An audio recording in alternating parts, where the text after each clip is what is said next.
Mesdames, Messieurs, bonsoir et bienvenue aux informations. La campagne pour les élections municipales du 20 novembre prochain se poursuit. Cette campagne pour la conquête des mairies se tient cette année dans une ambiance morose. Chérifla TV étant une chaîne de proximité, a tendu son micro aux citoyens des différentes communes du district de Bamako pour recueillir leurs impressions. Ils sont au micro de Kafouné Bachili et de Mohamed Sidibé. À l'approche des élections communales, j'insiste la population de Morobou, et pourquoi pas toute la population malienne, à sortir massivement pour voter. Par l'avenir de notre commune dépend de nous. Il ne faut pas que les gens restent chez soi pour dire que vraiment ça ne va pas, ceci. Nous sommes tous interpellés. J'invite mes concitoyens à voter massivement pour leur choix et pour l'avenir de la commune. J'invite toute la population vraiment à se mobiliser à la citoyenneté.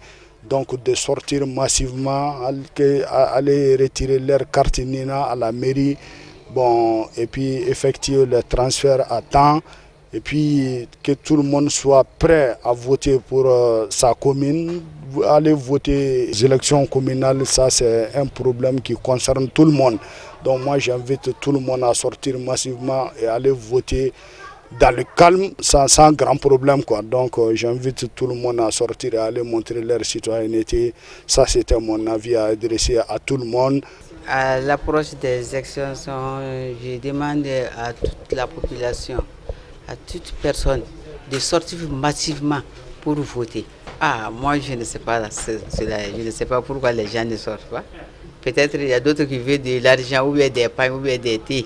S'ils ne trouvent pas ça, c'est pour cela qu'ils ne sortent pas. Sinon, ce n'est pas ça.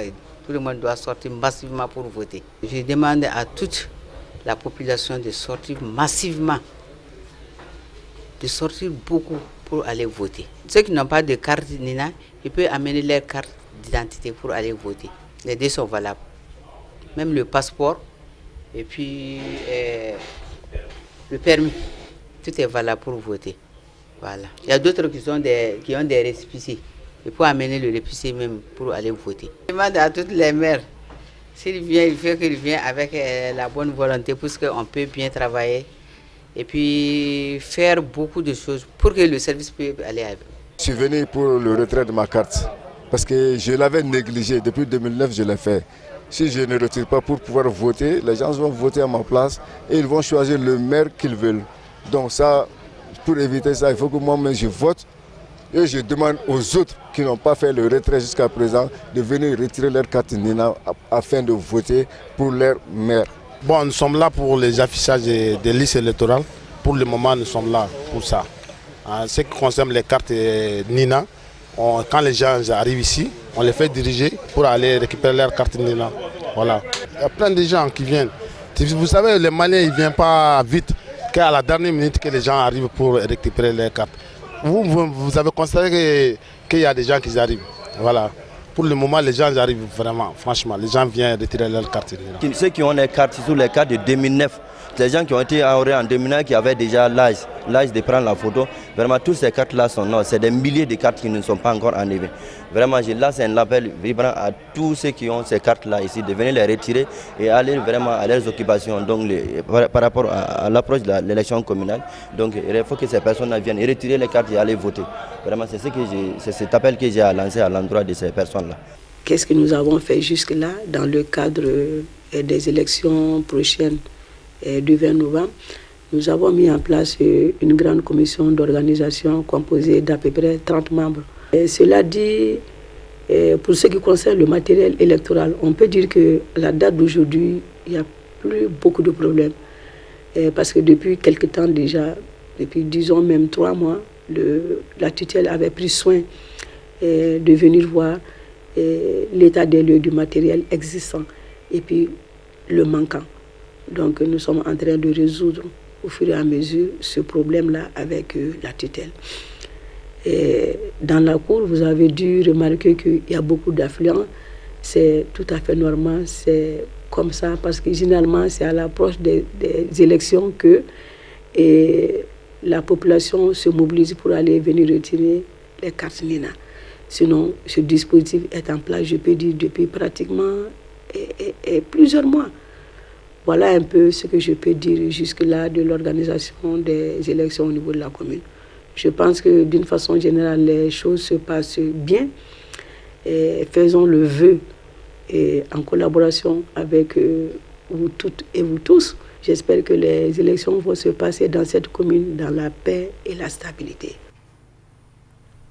Point de presse ce mardi des responsables et militants des partis ADEMA, URD, FAR, Parena, Jama et UDD. Objectif dénoncer les mauvaises pratiques de l'administration concernant la désignation des présidents de centre, bureaux de vote et accesseurs. Amadou Kamara et Ibrahim Koulibaly nous font le point. Les partis politiques signataires de la lettre du 14 novembre 2016 expriment vivement leur désarroi face à la situation qui prévaut en commune 2 du district de Bamako concernant la pratique peu orthodoxe quant à la désignation des présidents des centres et des bureaux de vote. Il s'agissait là d'informer l'opinion nationale et internationale à travers cette conférence de presse pour leur faire part de la déviation que le processus électoral est en train de prendre ici au niveau de la commune 2. Il fallait d'abord récuser la liste des chefs de centre, des présidents de bureaux de vote et des assesseurs des différents bureaux de vote au niveau de tous les centres électoraux de la commune 2. Et de quoi s'agit-il? Il s'agit tout simplement du résultat d'un constat qui s'impose aujourd'hui, qui explique que la liste des présidents du bureau de vote, des assesseurs et des chefs de centre est constituée à 80% des éléments du RPM et CODEM, l'alliance RPM-CODEM.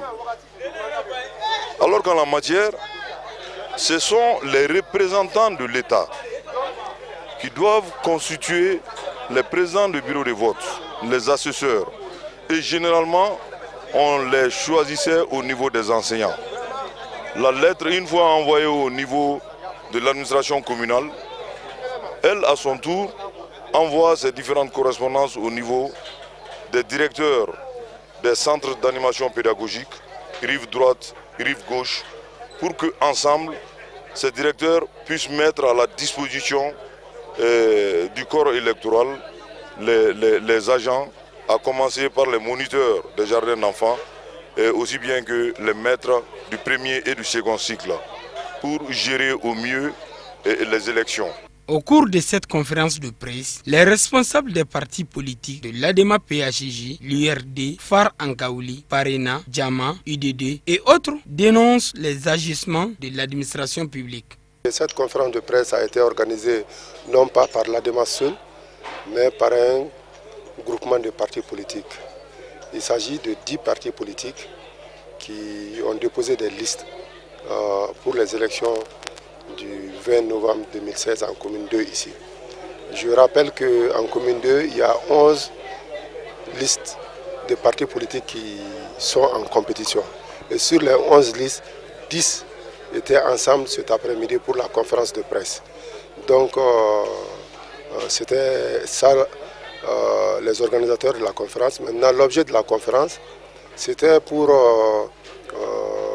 dénoncer une situation qui est contraire à la loi. Nous avons été mis devant le fait accompli avec la publication des listes des présidents des bureaux de vote, des présidents de centre et des assesseurs, en violation de la loi électorale. Parce que les listes ont été élaborées sans consultation de la mairie. Et nous avons constaté que sur les dites listes, près de 80% des listes sont constituées des militants de la liste RPM-CODEM, ce qui est aussi une grande entorse à la loi électorale. Donc nous étions là pour dénoncer ça et pour aussi informer la presse que nous avons saisi officiellement le gouverneur du district de Bamako par une lettre lui demandant de reprendre les dites listes parce qu'elles violent la loi en donnant toutes les preuves adéquates dans ce sens. Rappelons que 10 sur les 11 listes engagées dans la course dans la conquête de la mairie de la commune 2 du district de Bamako déplorent cette situation. À présent, l'actualité hors de nos frontières, en bref et en images, une compilation signée Amadou Diarra.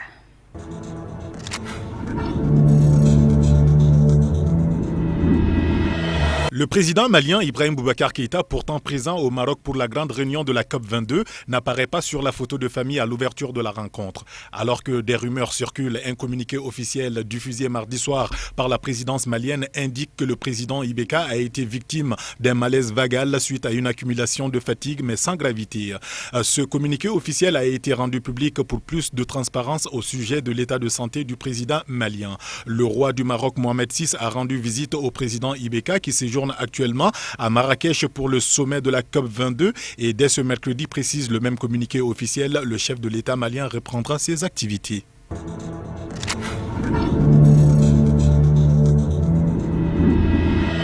Le président congolais s'est exprimé ce mardi devant le Parlement réuni à un congrès à Kinshasa dans un contexte de report de la présidentielle initialement prévu le mois prochain. Un discours combatif de 45 minutes environ au cours desquels Joseph Kabila a dénoncé l'ingérence extérieure et fustigé ses opposants. Il s'est adressé à la fois au Parlement de l'opposition, même s'il ne l'a pas cité, en lui reprochant effectivement de manipuler ou d'essayer de manipuler la population. Il a également expliqué qu'il soutenait évidemment l'accord politique signé entre la majorité et une frange de l'opposition, qu'il allait nommer incessamment un nouveau Premier ministre et qu'il ne fermait pas la porte en formulant le vœu ardent que d'autres allaient se joindre à cet accord et le signer. Joseph Kabila a tenu à rappeler à ses concitoyens que la démocratie congolaise est une démocratie constitutionnelle.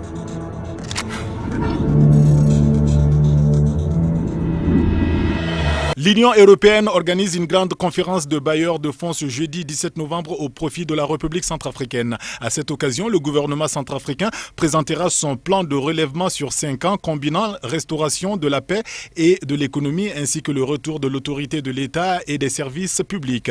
Pour financer ce vaste plan, Bangui demande 3,1 milliards de dollars aux donateurs. Ce plan de relèvement est composé de 3 piliers, 460 millions pour la paix, la réconciliation et la sécurité ainsi que 1,3 milliard pour le redéploiement de l'administration sur le territoire, la fourniture des services publics de base comme l'éducation, la santé ou l'eau, ou encore des réformes en matière de gouvernance. Enfin, 1,2 million de dollars seront consacrés à la relance économique.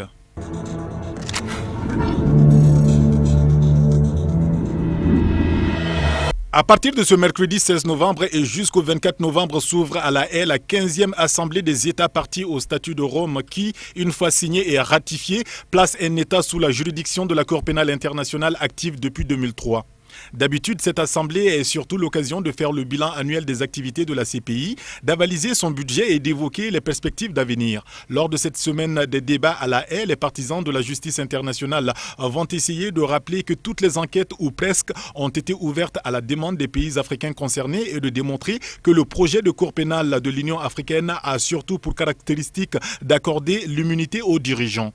Les départs du Burundi, de l'Afrique du Sud et de la Gambie risquent de faire peser une atmosphère délétère sur cette réunion. Mais rien ne dit que l'hémorragie va s'arrêter à 3 pays et que les partisans de la Cour seront capables de minimiser l'impact de ces défections. Notons également que la Russie vient de faire part de son intention de quitter la CPI.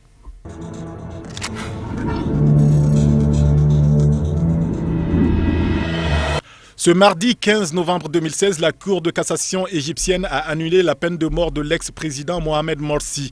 La Cour a aussi annulé la condamnation à mort du guide suprême de la confrérie Mohamed Badi et l'un de ses adjoints ainsi que les peines de prison à perpétuité pour plusieurs hauts responsables frères musulmans. Mohamed Morsi avait été condamné à mort par la Cour d'assises en juin 2015 dans l'affaire de l'évasion des prisons. L'ex-président ainsi que le guide suprême de la confrérie et l'un de ses assistants avaient été jugés responsables de la mort de dizaines de personnes lors de l'attaque contre la prison de Wadi al-Natroun au début du soulèvement contre Hosni Moubarak en janvier 2011. Après la décision de la Cour de cassation, les accusés devront être rejugés devant une nouvelle chambre de la Cour d'assises. Il est intéressant de noter que le parquet s'est joint à la défense pour demander l'annulation de la condamnation de Morsi. Cependant, l'une de ces peines de 20 ans de prison est définitive puisqu'elle a été confirmée par la Cour de cassation.